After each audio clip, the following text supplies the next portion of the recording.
Cuba. Les plages, les mojitos, les beaux gosses, les bagnoles, les cigares. Oui, tout cela est bien là, mais c'est un autre visage de la plus grande île des Caraïbes que je veux explorer.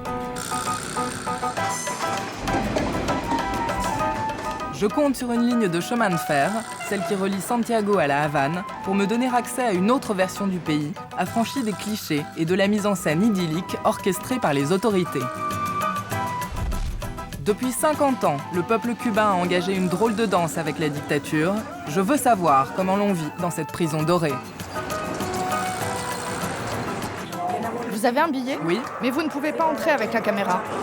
Un seul petit problème fait obstacle à mon projet. Le train n'est pas conforme à l'image que Cuba souhaite montrer au monde et l'on ne m'a pas accordé d'autorisation officielle de tournage.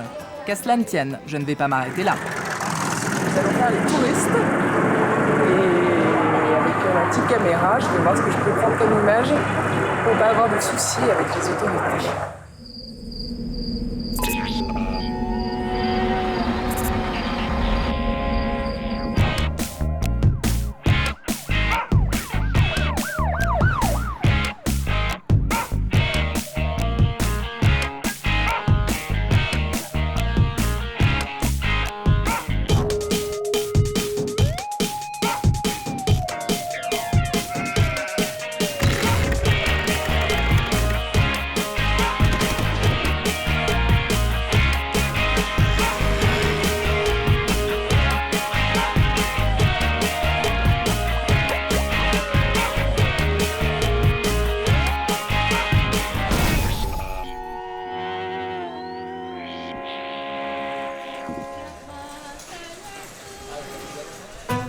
Je suis à 1000 km de la Havane, à l'autre bout de l'île, plus précisément à Santiago, deuxième ville du pays et solide rivale de la capitale.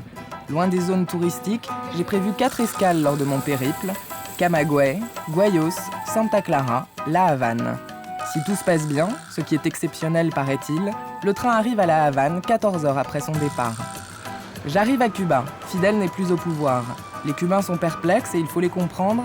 50 ans avec le père de la nation, cela signifie qu'aujourd'hui, la plupart d'entre eux n'ont connu que lui. La station. La gare. Vous ne pouvez pas entrer avec la caméra. Ça va être chaud, je sais pas comment on va faire parce que avec une toute petite caméra de touriste, apparemment c'est pas possible, donc je ne sais pas quelle solution.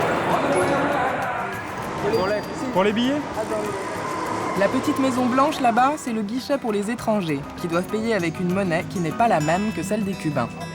En Cacopún, Las Tunas, Camagüey, Ciego de Ávila. Le train française? Non. Merci. Dis bonjour à la caméra. Je voulais prendre le train française, le plus fiable à ce qu'il paraît, mais impossible de savoir quand il part. Je prendrai donc le Régular. Voilà, c'est parti, j'ai mon billet. Le billet m'a coûté 11 cucs. Il faut savoir qu'à Cuba, il y a une double économie de monnaie. Les cucs, les pesos convertibles cubains et la monnaie nationale, le peso cubain. Donc le billet coûtait 11 cucs, ça fait environ 10 euros. Pour un Cubain, le même billet, même trajet, 11 pesos, ce qui fait environ 50 centimes d'euros.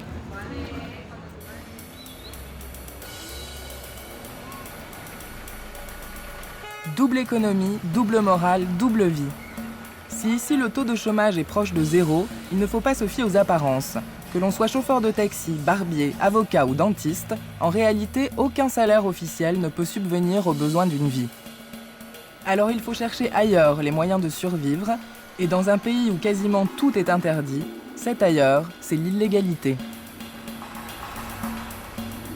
À Cuba, tout le monde vit à moitié caché.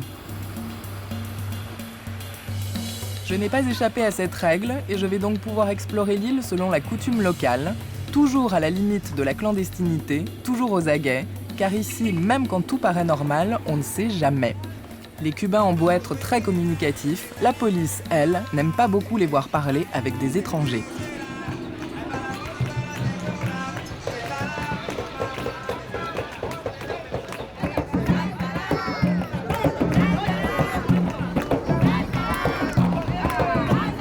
À peine débarqué dans les rues de Santiago, je me rends compte que ce qu'on dit est vrai. La musique est partout, la fête est partout, la moindre ruelle inspire la joie de vivre. Au diable les difficultés, la vie doit continuer avec ce qu'il reste de liberté.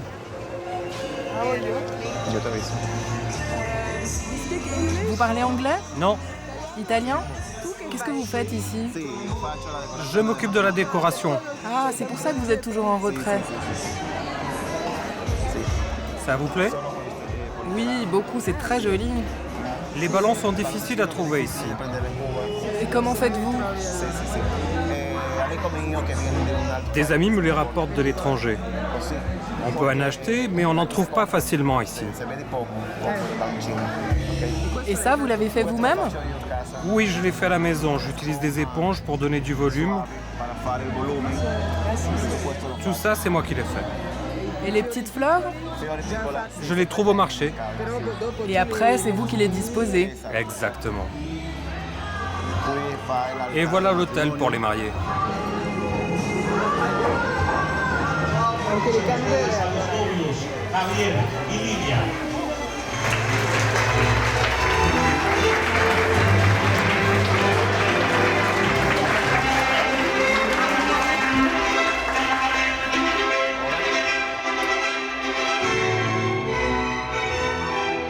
Être heureux, toujours optimiste et se débrouiller, telle semble être la philosophie que les Cubains ont définitivement adoptée, parce qu'un jour, c'est sûr, ça ira mieux.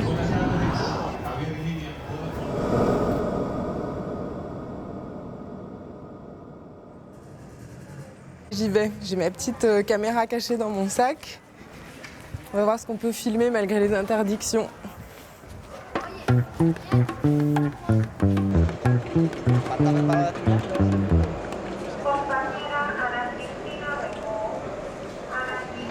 Voiture 3.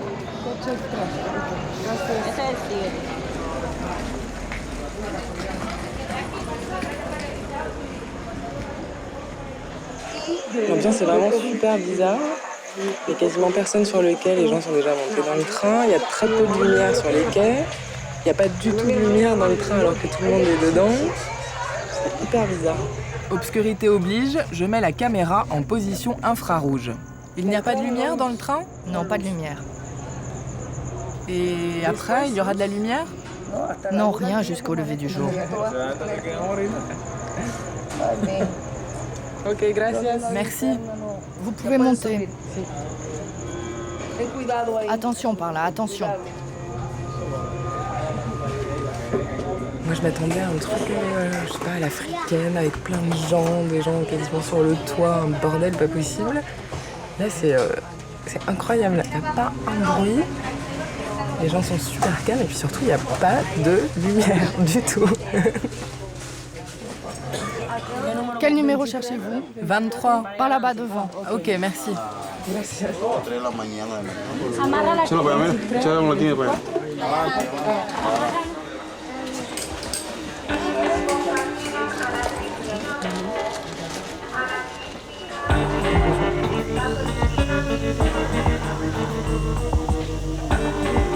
À 22h et des poussières, le train Régoulard se met en route, certes un peu péniblement, mais avec beaucoup moins de retard que ce qu'on aurait pu imaginer.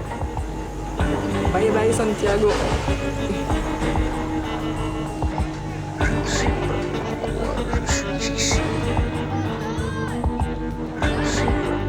« 400 km me séparent de ma prochaine escale, Camagüey. Quant à savoir combien de temps, ça, c'est une information mystérieuse qui reste difficile à obtenir.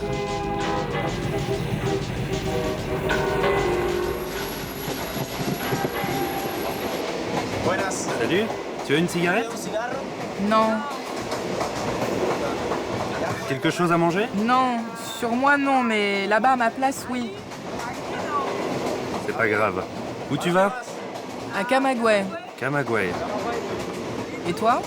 À Jibara. C'est très joli, Jibara. N'aie pas peur, j'ai une fiancée. C'est très beau. Il y a beaucoup de jolies plages. Je peux t'emmener pêcher à Jibara. Viens, c'est très joli. Je connais beaucoup d'endroits à Jibara, ça va te plaire. Raphaël a beau m'assurer qu'il a une fiancée, je suis à Cuba et une question s'impose, est-il un rinétéro? Incontournable dans l'île, les rinétéros sont des rabatteurs, des attrape-touristes. En toute illégalité, il traque la clientèle étrangère, proposant contre paiement une gamme infinie de services. Viens, viens. Assieds-toi ici. Je vais chercher une voiture. Une voiture. Oui, assieds-toi. Changer d'itinéraire au gré des rencontres, c'est le charme du train. Mais là, ma halte improvisée en gare de Kakokum frise l'absurdité. Bon, je sais pas ce que c'est que ce plan, le train est parti, il doit être minuit et demi, 1h du mat. Le mec il me plante là pour aller chercher une voiture, en fait il a pas de voiture. Donc, je sais pas dans quoi je m'embarque là. Oh là là.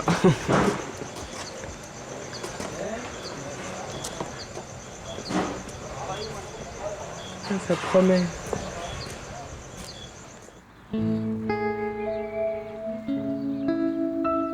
Et oui, pour aller à Jibara, à une vingtaine de kilomètres au nord, il faut une voiture. Et trouver une voiture à Cuba, ce n'est pas une mince affaire, puisque presque personne n'en a. De Kakokum, je ne connaîtrai donc que la petite buvette de la gare, où j'ai attendu Raphaël et une voiture jusqu'au petit matin. Ah, bah mieux vaut tard que jamais.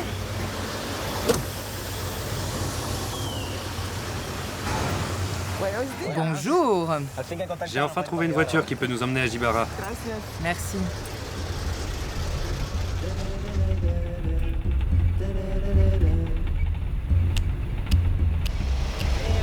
Il y a combien de kilomètres jusqu'à Jibara?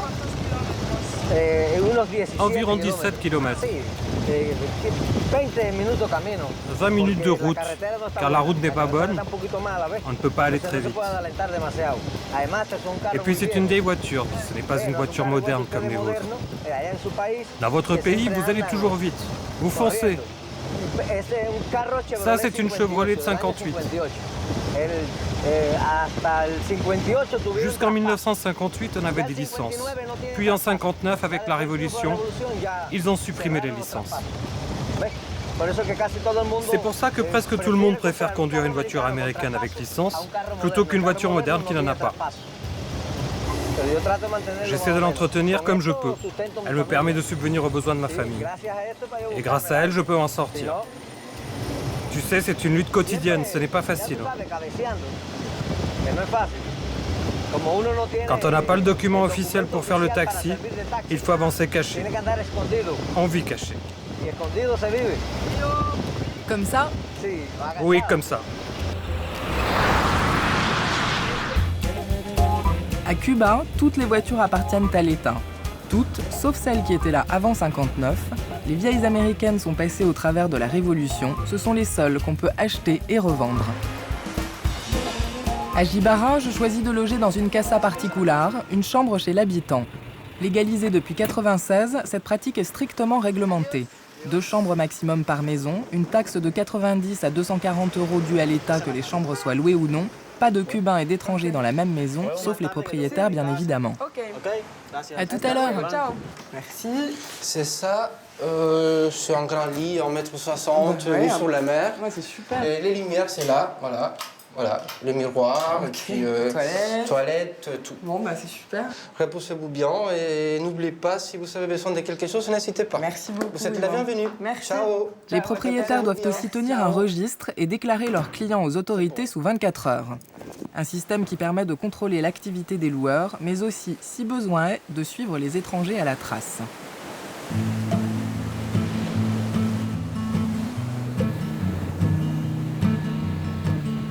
Qui sait à quoi ressemblait la région lorsque Christophe Colomb y débarqua en 1492 ? Depuis l'abandon de la ligne ferroviaire en 1958, Jibara s'est comme endormi, pour mon plus grand bonheur. Pas de voitures, pas de touristes, des façades en ruine, un décor splendide. Voilà. Bonjour. Bonjour. Raphaël est là ? Non, il n'est pas là. Ne te fie pas trop à lui. Tu sais, il embobine souvent les gens. Attends-le un peu ici. Si. D'où viens-tu? De France. De France? Ah oui, où se trouve la tour et tout ça. Vous, les Français, vous êtes spéciaux. Tu connais la France ? Oui, j'ai une sœur qui vit là-bas. Tu sais, moi aussi, ça me ferait du bien d'aller y faire un tour. Mais ce n'est pas facile. Explique-moi une chose. Pourquoi vous êtes si coincés? Vous marchez toujours comme ça, comme des machines, sans un salut, pas même un regard, juste ça va, et vous continuez. Toujours, non. Presque toujours. Pourquoi c'est comme ça, dis-moi? Le stress. Le stress? Mais vous êtes stressé tous les jours, pas de communication, rien, toujours stressé, pourquoi?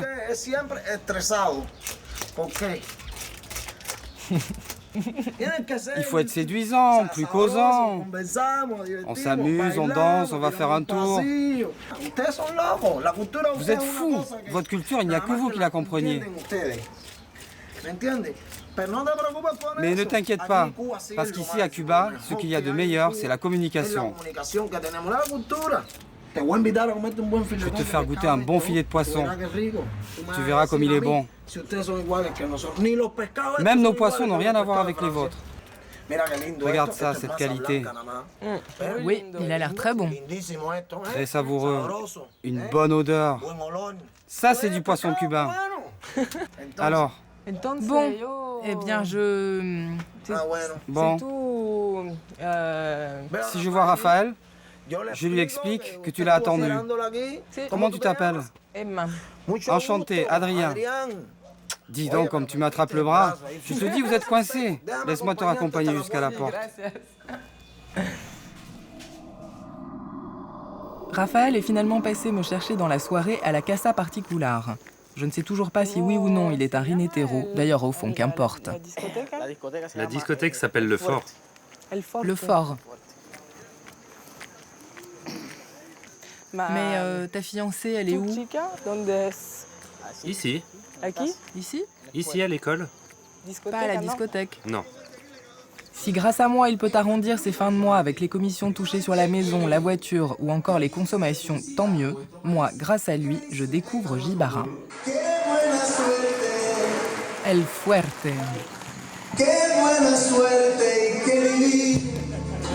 Travesti, vieux, jeune, hétéro, gay, tout le monde se retrouve ici dans une ambiance absolument bon enfant et sans aucune trace de discrimination.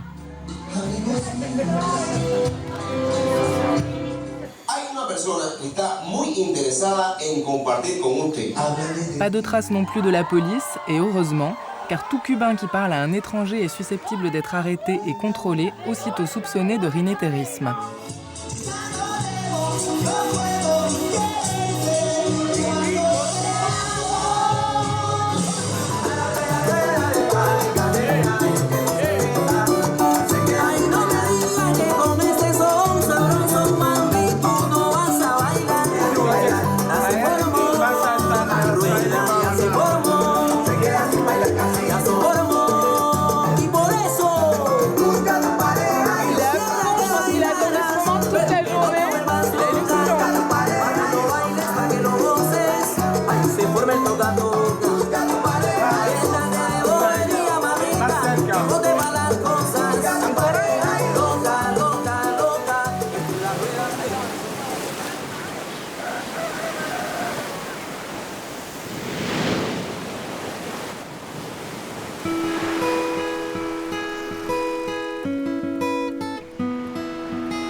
Au petit matin, Gibara sort de sa torpeur le temps du marché. Les visages, les odeurs, le fond de l'air marin, j'aime cet endroit et je me dis que Raphaël ne peut pas être bien méchant s'il est né là.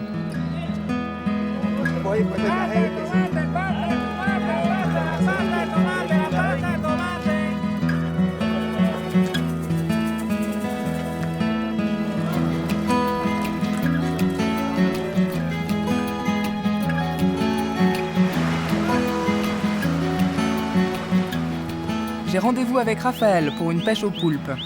Il habite un quartier délaissé, en dehors du centre-ville. Toute la zone a été détruite par un cyclone il y a plusieurs années, mais les choses ici ont tendance à s'installer.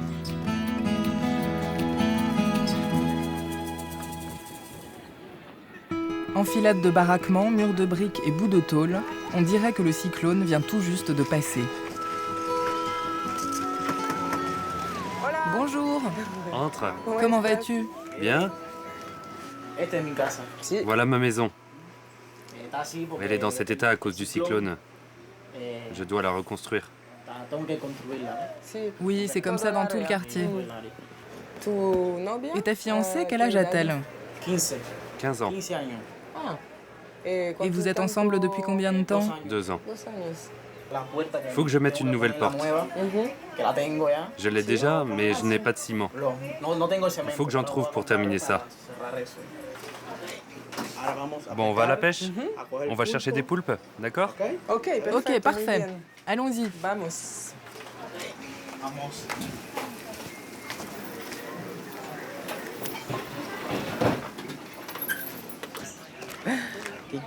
Ah, aquí.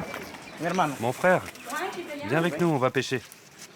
Mis à part les ravages du cyclone, l'autre caractéristique du quartier est de longer la route principale qui mène tout droit au commissariat de police.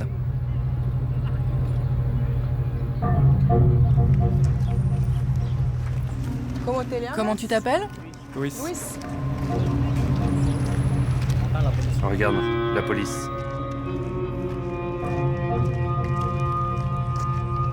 Les deux frères s'engouffrent dans une ruelle, tant pis pour la pêche. Apparemment, nous devons nous cacher.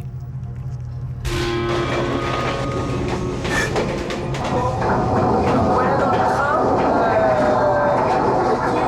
J'ai dû fuir Jibara. C'est vraiment ça, j'ai dû fuir. On a été contrôlés par la police, de l'immigration. Voilà, on a mis les bagages en 4e vitesse et maintenant on fuit là-bas. Impossible pour l'instant de savoir ce qui s'est réellement passé à Jibara. Les policiers ont-ils soupçonné Raphaël d'être un rinétéro? Ont-ils voulu savoir ce que je trafiquais avec une caméra? Jusqu'où vont-ils contrôler mon activité et garder un œil sur mon voyage? Quoi qu'il en soit, je reprends ma route. Camagüey n'est qu'à 200 km d'ici, mais les quelques heures qui me séparent de ma prochaine escale me paraissent interminables.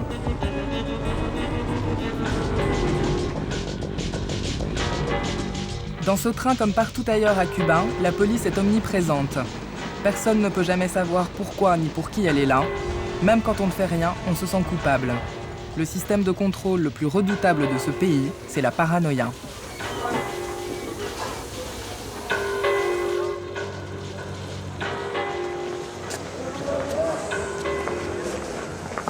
Voilà. 3h du mat, ça s'est à peu près bien passé. J'arrive à Camagüey sans souci. Je vais me reposer quand même maintenant.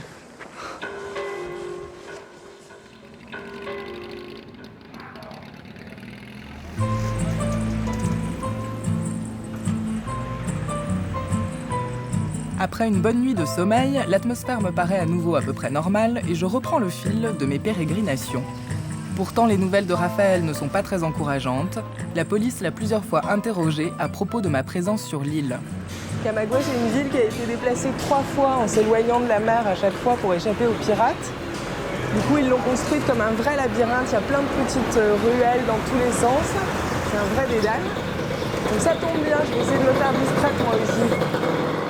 Pour se faire oublier, rien de tel qu'une petite retraite à la campagne. La province de Camagüey est réputée pour son bétail et beaucoup de guariros, les fermiers cubains, vivent dans le coin. Raphaël m'a donné un contact. Albio et Margarita sont prêts à m'accueillir. Oh là là, il pédale le pauvre. Je me sens coupable. Il faut combien de temps pour arriver à la maison des guariros? Un peu, pas trop. Pas plus d'infos. En l'absence de voiture, le vélo-taxi est très en vogue, aussi bien pour les Cubains que pour les touristes. Tu ne crains pas d'être vu avec un vieillard si moche? Voici Albio, patriarche d'une famille de guariros depuis des générations. Après toi. Si. Merci. Gracias. Margarita. Margarita Rodríguez. Margarita. Blanca Margarita. Blanca Margarita. Ok. C'est mon petit-fils. Bonjour. Salut. Attention, il est un peu bizarre. Cela assure notre avenir. Regarde ce petit taureau. C'est le chef du troupeau. Il a pas l'air commode. Il est petit mais costaud. Un cocotier avec sa fameuse noix de coco. Margarita m'annonce que l'électricité a été coupée. Les coupures sont récurrentes, une mesure d'économie qui leur est imposée. Combien reçois-tu de gaz pour l'année? Ce qu'ils nous donnent, c'est une bouteille. Juste une bouteille. Voilà. Pas plus pour l'année. Pour toute l'année? Pour l'année entière. Qu'est-ce que je peux faire? 2 kg 700 g de riz, 2 kg de sucre, 250 g d'huile, une toute petite quantité de café. Chaque Cubain a droit à 30 produits de base subventionnés par mois. Assez? Si les Cubains ne mangeaient pas de riz, ça n'irait pas. La carte de rationnement a été instaurée en 1962 pour garantir un minimum vital à la population et limiter la spéculation. Les produits rationnés sont vendus dans des magasins d'État en pesos cubains. Les mêmes produits sans carte de rationnement coûtent 20 fois plus cher en cuc, les pesos convertibles. Et ces bananes plantains, tu les manges crues? Non, frites. Frites? Tu as un autre couteau?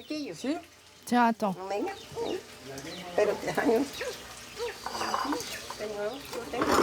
Non.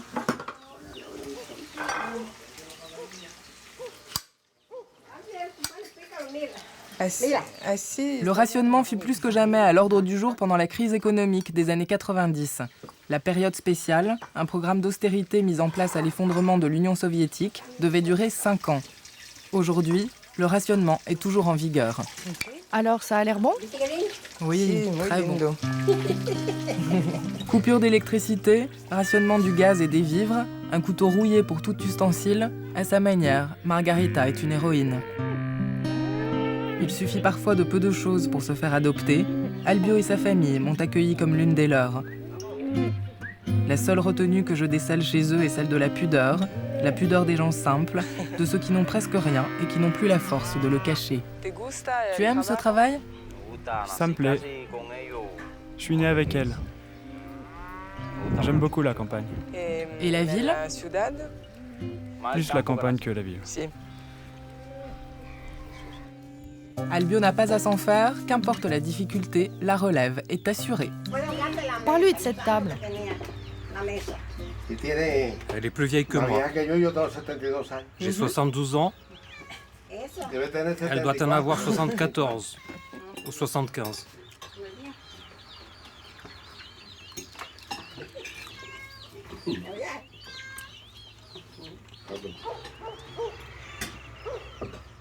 À quelle heure tu te réveilles? À 5h30, plus ou moins. Ok. Gracias.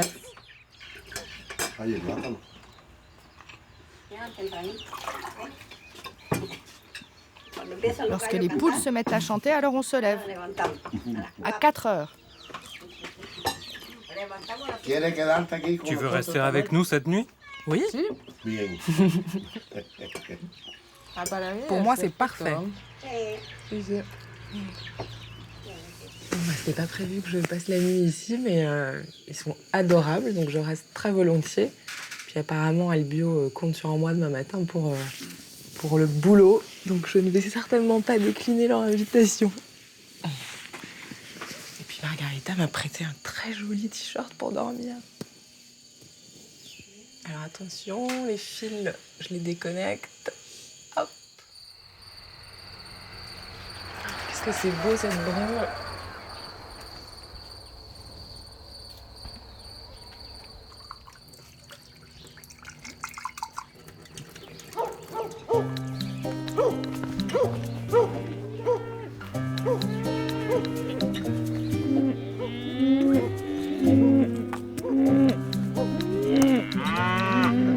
Il en rigole d'avance. Non, ça vient pas, hein. À Cuba, le lait ne figure pas sur la liste des produits subventionnés. Autant dire qu'il est inaccessible. Oups. Une de ces poignées, mon vieux. Seuls les enfants en bas âge reçoivent 2 bouteilles de lait frais par mois. Au-delà d'1 an et jusqu'à l'âge de 7 ans, ils n'ont droit qu'à une boîte de lait en poudre. Et las cosas, Tu vends tout au marché? Une partie, quand il y en a assez. L'autre partie, c'est pour manger. J'ai 5 enfants. Il faut toujours les aider avec une chose ou une autre. Et tes vaches? Tu les manges? C'est toujours pour l'État. Il y a un plan annuel. On les lui vend. Si on en a beaucoup, on en vend beaucoup. Si on en a peu, on en vend moins. Mais toujours à l'État. Toutes les vaches de Cuba appartiennent à l'État. Oui, tout le bétail. La viande ne peut être vendue à personne d'autre qu'à l'État. Je peux vendre le bœuf sur pied. Alors, ils le pèsent. Ils me donnent un chèque que j'encaisse à la banque. Mais à personne d'autre qu'à l'État. Nous n'avons pas le droit d'en consommer.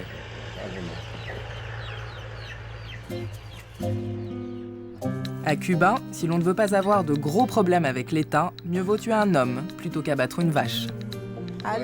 Albio, merci pour tout. Bon voyage.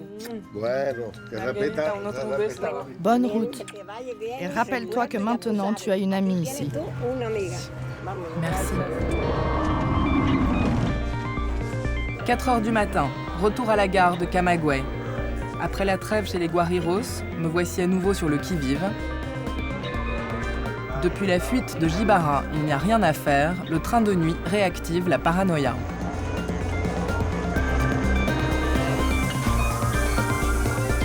Sous une lumière blafarde qui, miracle, a l'air de fonctionner, j'embarque pour une nouvelle étape de 200 km, Camagüey, Guayos.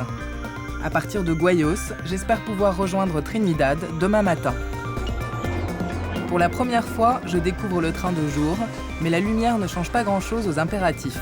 Je dois tenir mon rôle de touriste et je ne veux pas mettre en danger les Cubains à qui l'on pourrait reprocher de me parler. J'ai appelé Raphaël et ses nouvelles n'aident pas non plus à détendre l'atmosphère. Une fois de plus, il a été interrogé.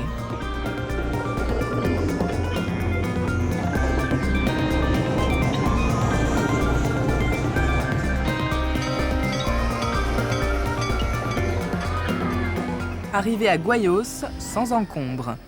Pour aller à Trinidad, à une centaine de kilomètres au sud en direction de la mer, je dois trouver un autre train ou en tout cas une solution. Jusqu'à Trinidad? Non, pas de train. Il faut prendre la route par Santi Espiritu. Je vais aller voir sur la route si je trouve un bus ou alors une voiture. Ici, tout le monde fait du stop. Tout le temps, les gens prennent tout le monde, donc je vais tenter ma chance. Todos los consumidores vinculados a las carnicerías de Sasa del Medio, Tuinucú, Siguaney, Tahuasco, La Ferrolana, Mapos, El Jíbaro y La Sierpe podrán comprar entre hoy y mañana 6 onzas de calamar asignados para este mes de marzo.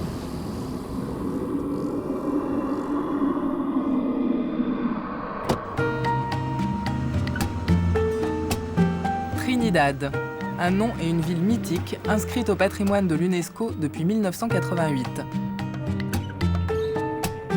Son architecture pourrait faire croire que les Cubains ont ici une vie idéale.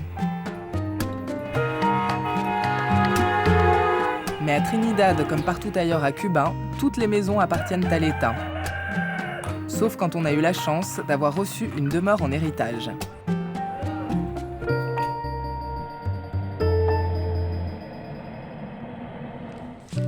Au cœur de la ville, je fais la connaissance de Julio. Photographe de rue, passionné de chevaux, il est aussi l'heureux héritier d'une maison coloniale, transmise de père en fils depuis plusieurs générations. Tourne-la par ici. Voilà comme ça. Maintenant, mets-toi de ce côté. Voilà, c'est ça. Maintenant. Regarde, mets-la par là pour que j'ai le mâle derrière.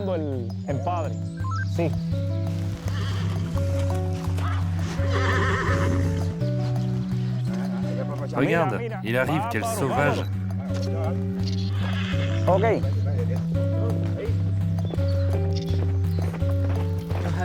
Vous êtes content des photos? Elles sont superbes. Elles sont magnifiques. Je crois que j'en ai une autre. Tiens, regarde mon bébé. Celle-là est fantastique. Je crois que j'ai eu de la chance. Oui, vraiment chanceux. En fait, je voulais prendre des photos du mâle. Et c'est un étalon, donc S'il voit une femelle dans les parages, il veut s'accoupler. Je vais continuer.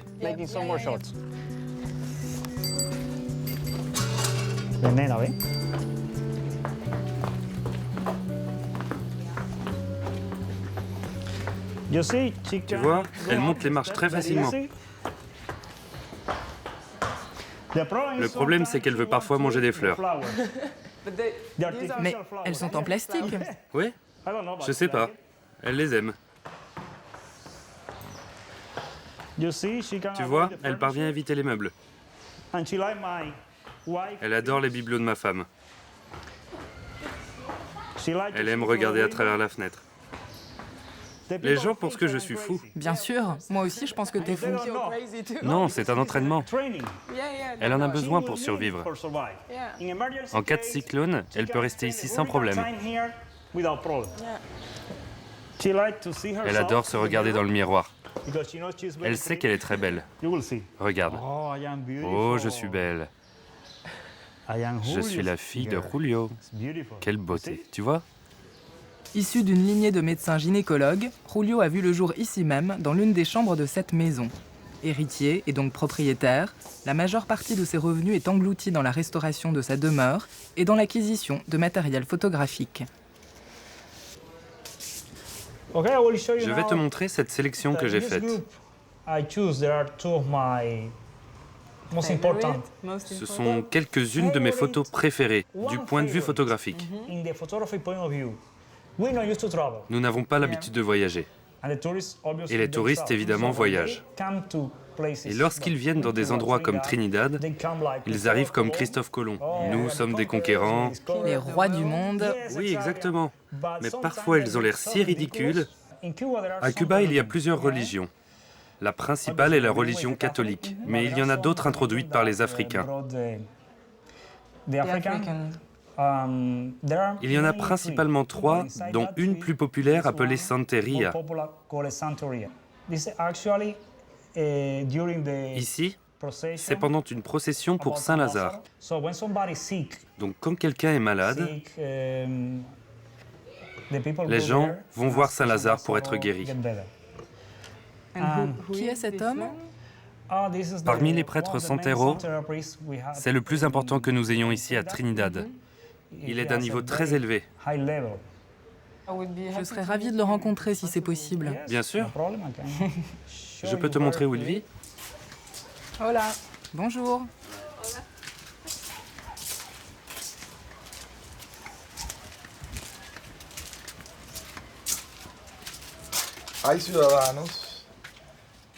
Certains citadins, comme vous par exemple, me disent « Je veux que tu m'ouvres la voie ». Ça, c'est pour des missions étrangères. Quand ils veulent partir travailler au Venezuela, s'ils ne sont pas acceptés, on réalise cet objet pour qu'ils puissent y parvenir. Pour d'autres, qui n'arrivent pas à obtenir le visa pour les États-Unis, on fait la même chose. Le Diringun. Ce Diringun est celui qui dit le passé, le présent et le futur. Installe-toi.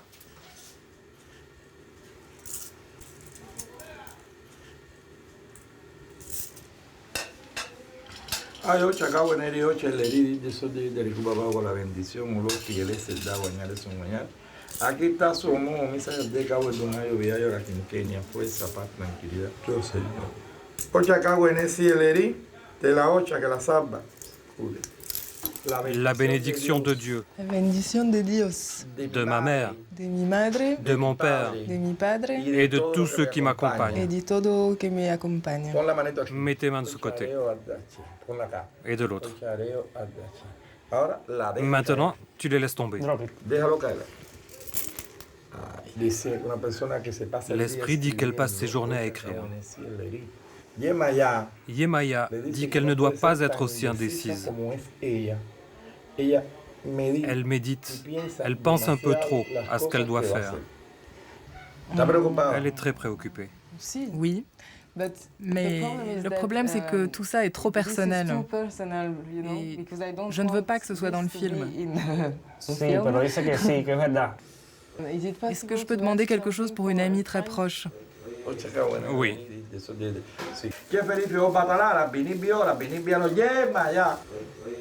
L'esprit me dit qu'il s'agit d'une sœur, d'une amie qui est bien plus qu'une amie, comme une sœur, qu'elle aime pour la vie et elle est très préoccupée, surtout par sa situation actuelle.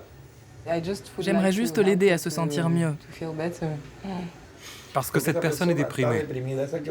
Il faut faire un cœur de bois, tu m'entends? Et inscrire sur ce cœur le nom de la personne et avec ce cœur, nourrir Oya. C'est terminé. Je m'éclipse, un peu troublé par ma consultation. Julio m'avouera qu'à chaque fois qu'il sort de chez le Santero, il a mal à la tête et pourtant il est catholique.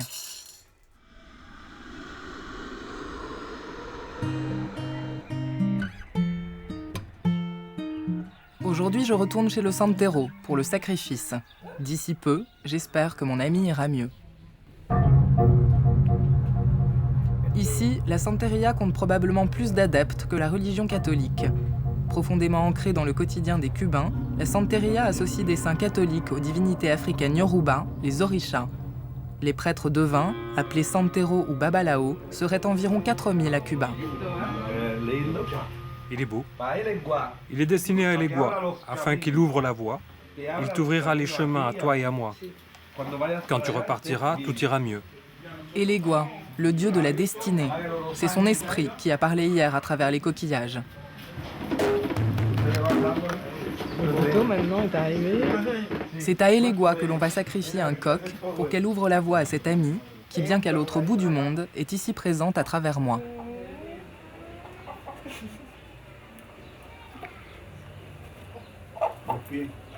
Avec les deux mains.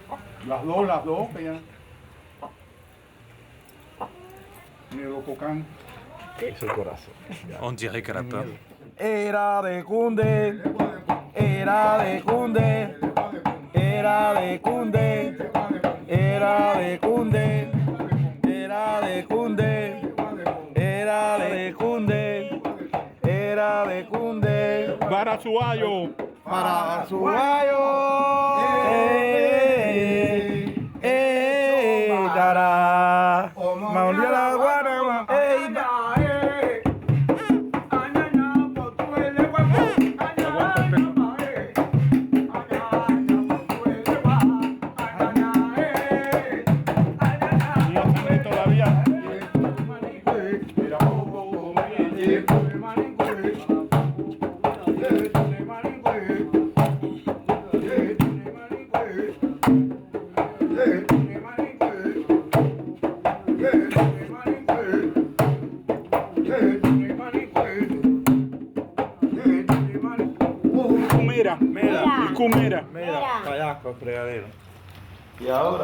J'ai l'impression d'avoir des plumes de poulet partout. Le truc, c'est qu'en fait, je déteste les poulets. C'est ça le problème, que je déteste les poulets.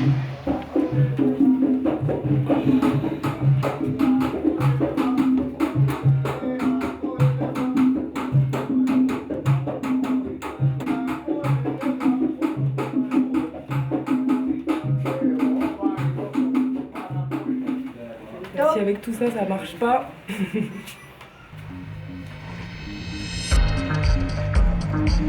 Je quitte Trinidad avec en poche 2 objets magiques que je dois remettre à mon ami. Le cœur en bois pour redonner force et vie et un petit visage moulé dans le fer pour éloigner les mauvais esprits. Pour une fois que c'est pas des flics.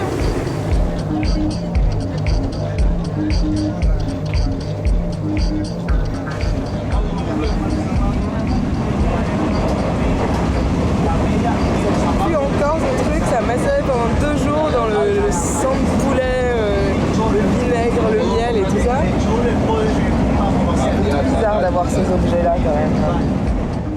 Guayos, Santa Clara. Distance 100 km. Durée du voyage, toujours aussi improbable à calculer.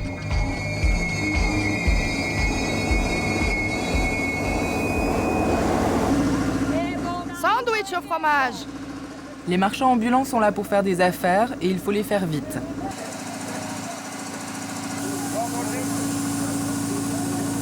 Fine par là-bas. Ici, tous les moyens sont bons pour gagner quelques pesos de plus, alors qu'importe si ce commerce est illicite. Pour 2-3 pesos, le sandwich à l'omelette est tout à fait acceptable.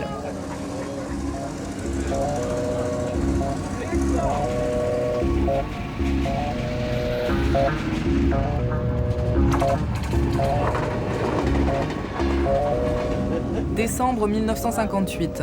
Le Che et une poignée d'hommes prennent la ville de Santa Clara. Batista, alors au pouvoir, prend le chemin de l'exil. Le 2 janvier 59, les révolutionnaires pénètrent dans la Havane. À Cuba, l'escale à Santa Clara est incontournable, elle relève du pèlerinage.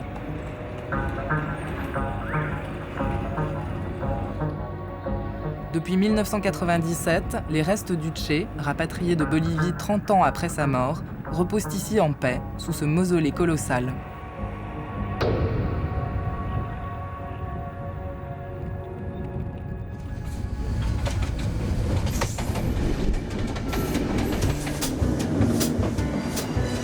Mon voyage touche au but, la tension se relâche. Ce n'est qu'au cours de ce dernier trajet que j'apprends qu'à la Havane, les policiers sont tous originaires de Santiago. Les natifs de la capitale ne veulent pas travailler chez eux. Le salaire y est trop bas et l'on peut se faire beaucoup d'ennemis.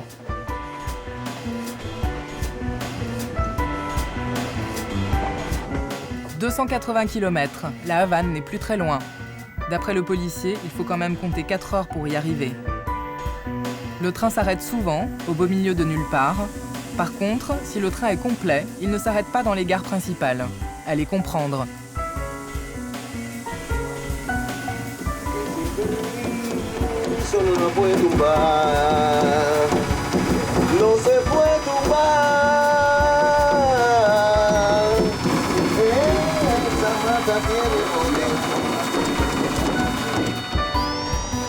4 heures, c'était optimiste.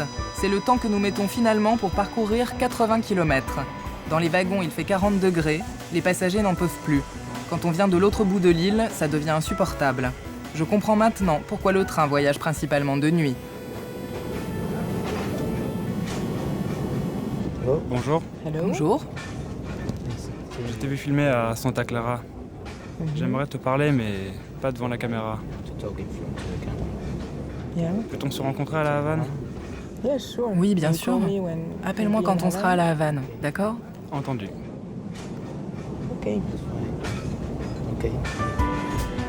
La paranoïa. Tout le monde, tous les jours vit avec. Que le risque soit réel ou supposé, le résultat est garanti.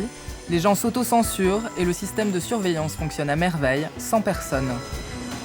Aux dernières nouvelles, Raphaël s'en est tiré avec une amende. Arrivé au terme de mon voyage, je me demande si tout cela est bien réel. J'espère que l'inconnu du train va me rappeler.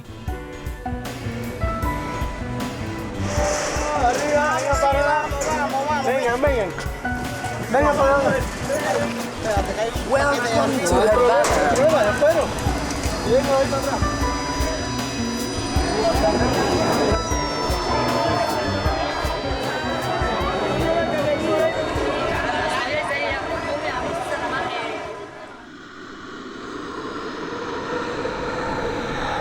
Le Malecón, cette promenade mythique aux 1000 visages, autant de facettes que le peuple cubain.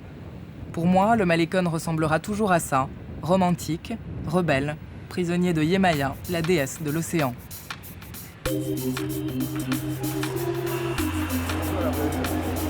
Je vais bientôt partir. Voyager, il n'y a rien de plus facile pour moi.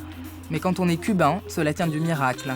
D'abord, il faut de l'argent, une invitation, un visa et surtout une autorisation de sortie du territoire. Alors bien sûr, on peut partir illégalement, mais dans ce cas-là, on perd tout, jusqu'à sa résidence. Autrement dit, on ne revient pas. Ce soir, je prends l'avion, l'inconnu du train m'a appelé. Rendez-vous au Morro, une forteresse qui garde la baie de la Havane. Bonjour. Merci d'être venu. Ne t'inquiète pas, on ne verra pas ton visage à la caméra, donc tu peux... Parler librement.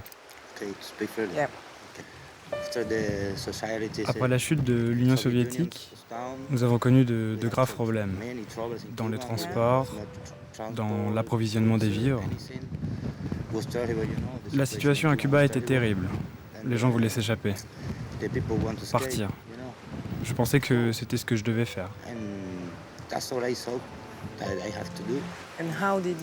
Comment as-tu essayé de partir?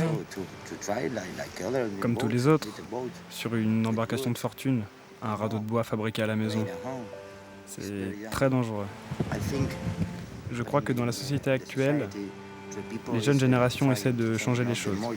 Ils se préparent à parler, à dire la vérité, à affronter le gouvernement.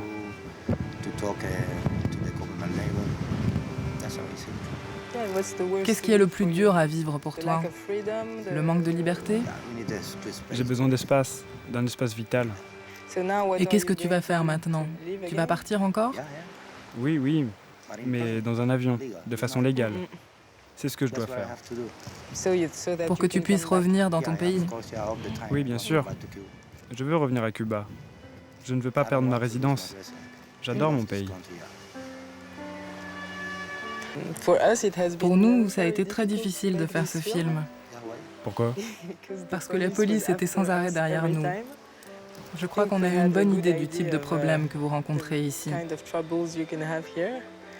Ce n'est pas évident parce que vous jouez sans cesse avec la légalité. Et comme tout est illégal, vous jouez toujours avec cette limite. C'est comme une sorte de danse. Donne-moi de tes nouvelles quand tu seras là-bas, d'accord? D'accord. Et dis-moi comment ça se passe pour toi. Ok.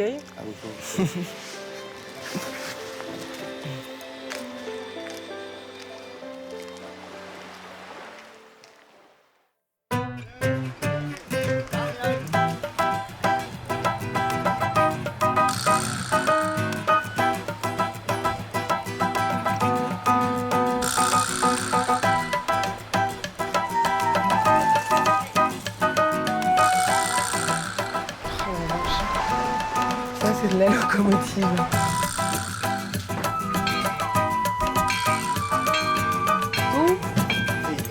Siempre.